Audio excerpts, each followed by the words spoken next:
Good afternoon. We'll call the meeting to order. Bernie Dardis has a meeting afterwards, so he wants us to be done early. So if you all could cooperate today, that'd be helpful. And I hear Mary Carlson has some kind of cha-cha dance or something she's got to do over in Moorhead. So call to order. Roll call, please. Mayor Mahoney. Here. Mayor Dardis. Here. Mayor Carlson. Here. Mr. Peterson. I'm here. Mr. Hendrickson. Here. Here. Mr. Pepcorn. Here. Mr. Ebinger. Here. Mr. Strand. Here. Mr. Campbell. Here. Mrs. Shirley. I'm here. Mr. Grimberg. Mr. Olson. Mr. Seldewald. Here. That is everyone. We have a quorum. Do I have a motion to approve the minutes of the February 23rd, 2023 meeting? So moved. Is there a second? Moved and seconded. All those in favor say aye. Aye. Is there a motion to approve the order of the agenda? So moved. Is there a second? Second. Second. All those in favor say aye. Aye. Aye. Consent agenda. Is there approval to approve the following finance report, voucher approval, and DA Board of Approval contract actions? So moved. Is there a second? Roll call vote, please. Mayor Mahoney.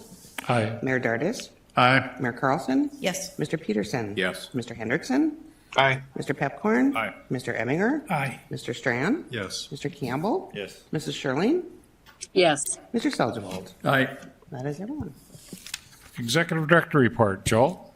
All right, thank you, Mr. Chair, board members. Just want to report out a few speaking and outreach engagements that I had this month. Martin and I attended the P3 conference and obviously got a lot of interest being one of the last large P3 projects to close recently. A lot of folks interested in what we're doing.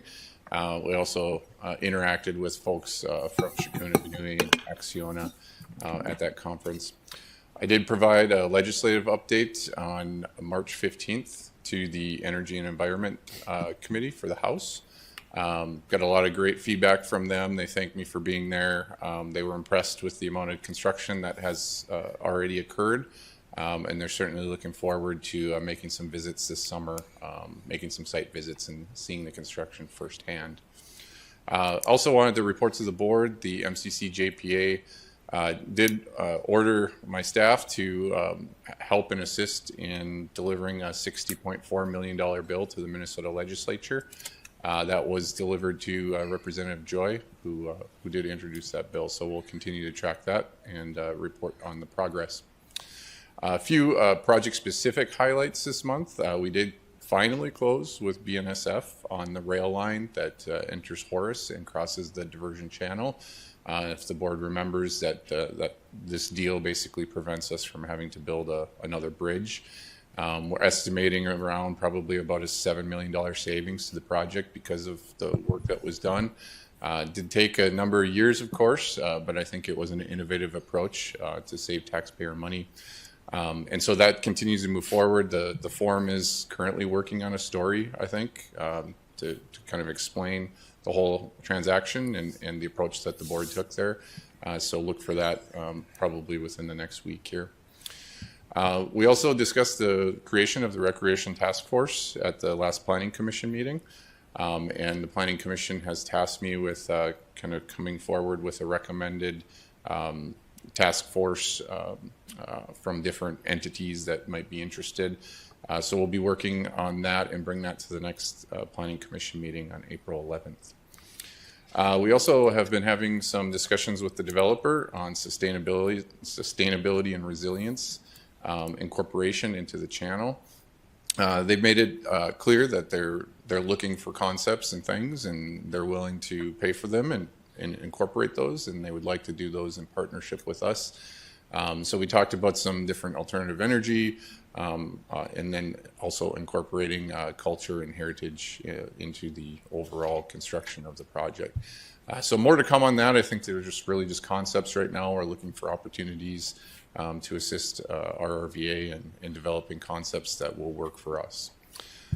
We also had a number of meetings with the U.S. Army Corps of Engineers and the resource agencies regarding fish passage on the aqueduct structures. And I think the board's aware this has been obviously a topic that we've been discussing for some time. We're certainly, I think, keying in on some feasible options that will make the resource agencies accept their design and also, meet the requirements to not have any negative impact on the fisheries. So, again, more to come on that. We continue to work with our engineering teams and our staff to find a resolution to that issue. So, with that, Mr. Chair, certainly stand for any questions. Any questions, team? Thank you, Joe. Thank you. General Consult update, John Shockley. Good afternoon, Mr. Chair, members of the board. I have one item on the agenda today. It's a rather routine matter. As you may recall, there is an MOU between Cass County, the Diversion Authority, and the Cass County Joint Water Resource District. As the diversion channel is undertaken, some of the roads will be closed or rerouted that cross over the diversion channel. This is part of that process in which the Diversion Authority makes a formal request to Cass County to take over those rights-of-way pursuant to the MOU that was previously entered into. On Exhibit A, which I believe is on page 57 of your packet, there's a number of exhibits that show where the roads are if you're interested. So just need a motion and a second to approve it. So move. Is there a second? Roger, second. Any questions? Roll call vote, please. Mayor Mahoney, Yes. Mayor Dardis, Yes. Mayor Carlson, Yes. Mr. Peterson, Yes. Mr. Hendrickson, Aye. Mr. Pepcorn, Aye. Mr. Ebinger, Aye. Mr. Strand, Yes. Mr. Campbell, Yes. Mrs. Shirley, Yes. Mr. Salzwald. Aye. That is everyone. Thank you. Thank you. Roger says aye too. Oh, Thank you, good. Mr. Olson. All right, thanks. Construction progress updates. Terry, are you online? Good afternoon. Good afternoon. Good afternoon. Terry Williams, Corps of Engineers with the monthly update for March. You should have this in your packet. Number one, the diversion inlet structure. This is covered under the upcoming drone footage. Construction will be complete this year for this structure, and preparations continue to hold training sessions for Diversion Authority staff with respect to operations and maintenance of this large structure. Number two, the wild rice. This is also covered by the drone footage, the big upcoming event, which we were anticipating this week, but apparently you guys love to have snowstorms even into March. And so next week we anticipate that the contractor will be routing the Wild Rice River through the structure. This is a big event. We've invited Natural Resource Agency partners working with your outreach staff to ensure that that drone footage covers this event and press release and all of that. So looking forward to next week. I-29 raise, that is still paused for winter, basically. Down to number 5, the Red River structure, kind of the same thing. Pile driving continues for the foundation. And we anticipate the first of very, large concrete pours starting to happen early summer and continue throughout 2023. Drain 27, this is number 6. We did receive bids for that native plantings contract. We received 4 bids, and we're in the process of looking at those bids and hopefully awarding a contract in the next month or two to plant the wetlands and maintain them for 5 years. Number 7, Drayton Dam, got a lot of good press on that as well for what happened on March 1st, which was the contractor did do a breach of the existing dam to draw water down in preparation for more work this spring and summer when they will actually remove the dam itself this summer. Number 8, Reach SE2A, that's still paused for winter. And number 9, as always, we're designing like crazy, designing the rest of the Southern Embankment Reaches preparation for contract awards in 24 and 25. With that, Chairman Mahoney, are there any questions? Any questions of the group? Pretty quiet group today, Terry. No questions. Thank you. Thank you. Chris, you're going to give us a project update. Yeah, Chairman Mahoney and board members, thanks. I'll give a quick update on the diversion channel progress. Again, on the design side, we're still making progress on our design submittals. We are nearing the 1,000 review cycle mark, so we've been very active in reviewing and commenting and approving plans for the project. We have made some progress on plan approval. We approved 11 new plans this month, 8 utilities and 3 new design packages. And again, we're continuing on our cadence. We have anywhere right around 50 submittals being reviewed at any one time on the design side. So a lot of great progress there. Construction, same. We've been working through the winter. A lot of things are queued to start as soon as we get a little bit better weather. In Reach 3, they have started to move some equipment across the interstate to start on the west side of the interstate. They're just doing site prep yet. They haven't started any active construction or excavation yet, but they're nearing that mark very soon. Again, they're queuing up for getting some bridge work started. The County Road 4 and 31 bridge and County Road 22 bridges should be the first out of the chute on the bridge side. As you can see on the map, there's several others that they're queuing up and going to be starting construction in the next 30 to 60 days. Again, the drain inlets, they'll be starting at least preparing the actual inlets into the channel. Cut over on most of these and routing of water into the channel will wait a little while until they actually have the outlet constructed and the ability to pass the water directly into the Red River, but they will get started on those inlets. And again, they're looking forward to starting the Maple River Aqueduct very soon as well. Again, that's one of the items why we're pushing so hard with the fish passage items that Joel mentioned.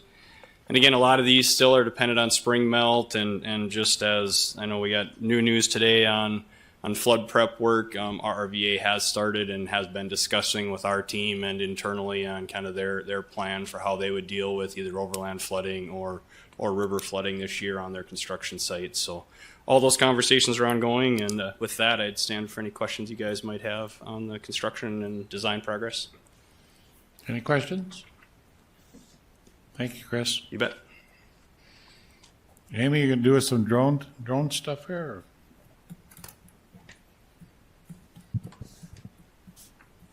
Contractors at multiple work sites have been making preparations in anticipation of marking some big milestones in the near future.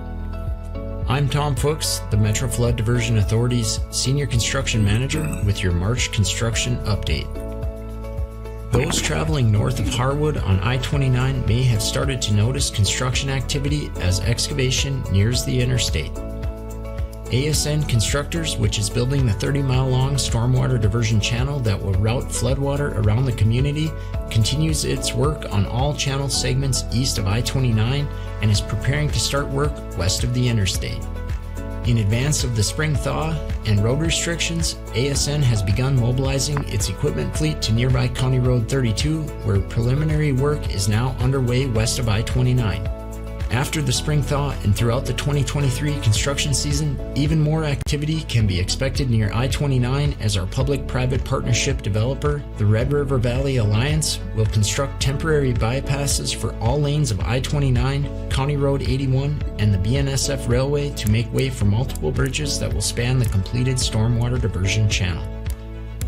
Farther south, the project is nearing a major milestone at the Wild Rice River structure. Crews poured an additional 950 cubic yards of concrete to complete the apron on the upstream side of the structure early this month. Now, formwork, access stairs, and other temporary construction measures are being removed, and another 8,000 cubic yards of riprap being placed in preparation for rerouting the river. In the coming weeks, crews will complete excavation and install earthen cofferdams, which will enclose the river flow along its existing path on the Oxbow to the east and instead route it through the structure. It's a big milestone that we will be sure to share in a future video. Over at the diversion inlet structure, preparations are underway to install a third and final 50-foot wide gate. To see maps and ongoing construction updates, go to fmdiversion.gov. Thanks for watching. Good afternoon, Mr. Chairman and members of the board. As you see, we're looking to get a lot of drone footage here in coming weeks with some of those big highlights coming up. In the meantime, I have an update of what we have been working on. Joel touched on some coordination that we've been doing with the forum regarding some of the rail lines. And then we sent our first update to the congressional delegation and governors on both sides of the river, as well as the North Dakota legislators this week, and of giving them a project update, a few high-level key messages that they might find useful. And we had a request to share some calendar-related information as well. So we packaged that all together and shared that. We're also busy with additional videos. Hopefully you had a chance to see the latest Faces of the Diversion, which was Rick, who is the Health and Safety Director for ASN Constructors. I think you've all had the chance to meet him. And the next couple of weeks, we will introduce you to Brandy Ani, who you see when you walk in ASN Constructors' office. And we also have another 101 level animated video that will explain how the P3 works. Those last two will be in our next newsletter, which we will continue to evolve a little bit, but as we go, our numbers continue to get better and better. You'll notice we're about 12% above industry averages in terms of the open rate, and our click rate is close to 10% higher than most others, so there's definitely interest. Our bounce rate's still lower than what we would want, but cleaning up that list before the next iteration of this should help. And our unsubscribers continue to be low, while we still get a number each month who are signing up to get that via the website. That's all I have for you this month. Do you have any questions? When you're going to do the Wild Rice Diversion, what date will that be on? We're looking at next Friday, tentatively. And just if members want to come out there, can you send out a notice for us if we want to see it? Sure, I'll coordinate with Terry on that. We're looking at, how to pull that together to make sure everybody has the chance to see what's going on. I understand it won't be as dramatic as we might anticipate, but it's definitely a major milestone I know a lot of us would like to witness. Yep. I think that'd be nice. Thank you. Absolutely. Thank you. Land management update, Jody Smith. Yes, good afternoon. On the screen before you, you can see the maps that we've been presenting, I think, for a couple of years now. You'll see some of the colors changing. Anything indicated in the dark orange means we have filed eminent domain on those particular parcels. Anything in green means we have fully acquired it, and the blue means we are still in negotiations. On the next page, on the next slide, you'll see an overall picture of the construction footprint. We did increase by 1.2% month over month, and then in the UMA footprint, we did increase about 2% month over month. On the next slide, we get into a little bit more detail of the different locations. You can see we're continuing to work towards securing 100% in each of those areas. A note that we did increase both in the southern embankment, the upstream mitigation area, and the environmental monitoring easements, as well as finalizing some of the stormwater diversion channel eminent domain cases. Those were quick take eminent domain cases that we were able to close on. On the next slide then is one of our newer slides. You can see the overall number of landowners who are impacted both in the construction footprint and in the UMA footprint. You can see that relationship between how many owner groups we have and how many parcels we have to close in each of those areas. On the next slide then, from a very high level overview, it is worth noting that we continue negotiating settlement agreements for all existing eminent domain cases. We're continuing to file eminent domain on the landowners, or on the parcels, I should say, that we are not able to acquire through active negotiations. We did complete the filings for the SE2B reach, and then the last month we were able to secure or close on 19 parcels and 12 landowners. In addition, we have 34 farmland leases that have been completed. Throughout the day at the two joint board meetings, the boards did respectively agree to settling with 3 property owners covering 5 parcels, and I anticipate a significant more coming through this next month.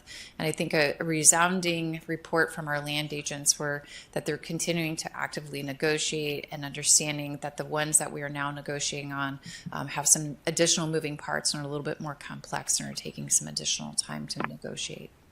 If there's any questions that I can answer. Any questions, anybody? Thank you. Good report. Thank you. Financial update, Mayor Dardis. Thank you, Mayor Mahoney. Finance Committee met yesterday. We had a very short agenda. The bills were presented by Terry Gayhart, Finance Director for the City of Fargo. $8,539,399 were submitted. Of that, $8,348,000 were from the Cass County Joint Water. Our net position on cash is $179,332,000. And as we approved earlier, the board action of that Mr. Paulson shared with us was for $69,600, which was for services for mowing and the like. With that, I would stand for. I'd like to make one other comment with regard to finance. I think it's, it was kind of lightly talked about by Mr. Paulson, but I think it's extremely significant that our Minnesota partners and the work that they've done, and they now have Representative Joy carrying that bill for work that can be done in Minnesota.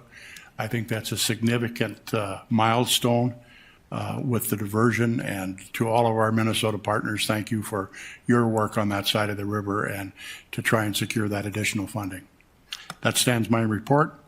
Anything else? Any questions? I understand for. Thank you. And as chair, I'd also like to thank Minnesota delegation team for getting that $60 million in front of the budget surplus they have, and hopefully they will fund that. I heard on your underpass you got some federal money, Mayor Carlson, that now has helped close some gaps, and I'll be able to drive through Moorhead without any train stopping me. Is that right? That's correct. Is there any other business? Any other comments? Oh, Mayor Dardis, it's unusual you to get the last word. I have to say this. This past week, I was asked to speak to about 50 to 60 residents of West Fargo on the diversion. And I wanted to say that, Amy, what you did for in sharing information, slides to our communications department, and thus I got to use those in the presentation. They were magnificent, and I'm very grateful for your help on that. Thank you. I heard you almost got a standing ovation. They couldn't get up with their walkers, so they couldn't give it to you, but otherwise you would have gotten it. Apparently you know where I'm at, huh? Mr. Pepcorn. Mr. Chair, so then that's the second ovation that you've had this week, Mayor Dardis. So you are really basking in success this week. Thank you, Mayor Pipcorn. Mayor Pipcorn, excuse me, Commissioner Pipcorn. Dave, you're moving up. Motion to adjourn? Second? Second. All those in favor say aye. Aye. We're adjourned. Aye.